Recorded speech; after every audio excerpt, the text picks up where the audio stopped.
হে বৎস, সাধুমাকে কিছু দান করো।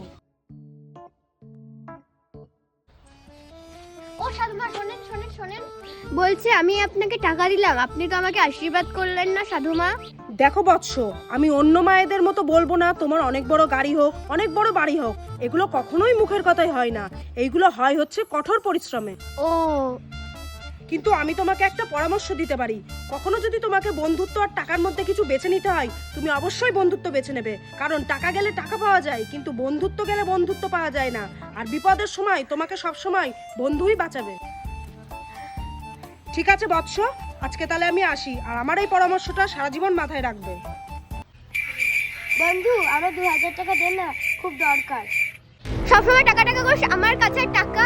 টাকা গেলে টাকা পাওয়া যায়, কিন্তু বন্ধুত্ব গেলে বন্ধুত্ব পাওয়া যায় না। আর বিপদের সময় তোমাকে সব সময় বন্ধুই বাঁচাবে। ঠিক আছে, নে। এই নে।